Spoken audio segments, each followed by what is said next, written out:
Subscribe the channel for latest updates. Press the bell icon. नमस्कार साथियों, आज आपके समक्ष प्रस्तुत है संपादकीय दिनांक 8 सितंबर से यह महत्वपूर्ण dictation. So get ready for the dictation at the count of 3, 2, 1 start. रूस की यात्रा पर गए रक्षा मंत्री राजनाथ सिंह का वापसी में अचानक ईरान जाना और अब विदेश मंत्री एस जयशंकर के रूस से पहले तेहरान जाने की सूचना यही बता रही है कि भारत ईरान को चीन के पाले में ना जाने देने के लिए कमर कस रहा है। ऐसा करना वक्त की ज़रूरत भी है। हालांकि भारत और ईरान के रिश्ते दोस्ताना ही रहे हैं, लेकिन अमेरिका के ईरान विरोधी रवैये के कारण इन रिश्तों पर असर भी पड़ा है। इसका पूरा लाभ चीन ने उठाया है।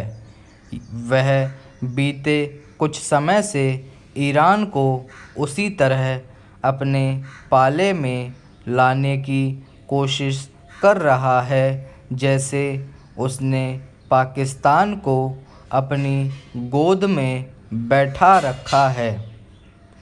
यह ईरान से सस्ती दरों पर तेल खरीदने के एवज में वहाँ 400 अरब डॉलर निवेश करने तो जा ही रहा है, उसे हथियारों से लैस करने की तैयारी भी कर रहा है। इसके अलावा ईरान से 25 साल के लिए रणनीतिक समझौते पर भी बात कर रहा है। ईरान में चीन का बढ़ता असर केवल भारत के लिए ही चिंता का विषय नहीं है, यह सऊदी अरब, इजरायल और अमेरिका के लिए भी है। माना जाता है कि पश्चिम एशिया में ईरान के असर को कम करने के लिए ही सऊदी अरब के बेहद करीबी देश संयुक्त अरब अमीरात ने इजरायल से दोस्ती की है। यद्यपि भारत के सऊदी अरब और इजरायल के साथ अमेरिका से भी बेहतर संबंध हैं, लेकिन यह ठीक नहीं होगा कि ईरान चीन के खेमे में चला जाए। बेहतर हो कि भारत अमेरिका के समक्ष यह रेखांकित करे कि उसको आक्रामक नीतियां ईरान को चीन की ओर धकेल रही हैं। अमेरिकी प्रशासन को भी यह देखना होगा कि ईरान के मामले में उसकी नीति को यूरोपीय देशों का समर्थन नहीं मिल पा रहा है।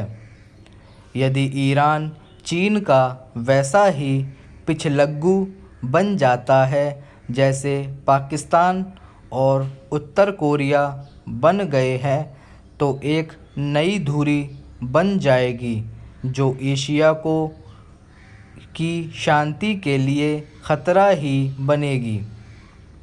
भारत को ईरान में अपना प्रभाव केवल इसीलिए नहीं बढ़ाना चाहिए ताकि वहाँ चीन का दखल कम हो सके, बल्कि इसलिए भी बढ़ाना चाहिए जिससे चाबहार बंदरगाह के ज़रिए अफ़गानिस्तान और मध्य एशिया तक पहुँच आसान हो सके।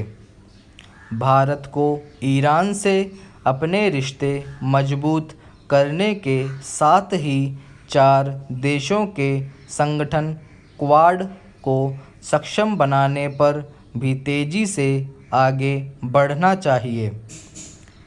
चीन से त्रस्त दक्षिण पूर्व एशिया के जो देश क्वाड से जुड़ने को तैयार हैं उन्हें प्रोत्साहित किया जाना चाहिए। क्वाड जितना अधिक सक्षम बनेगा, बिगड़ैल चीन पर अंकुश लगाने में उतनी ही सफलता मिलेगी।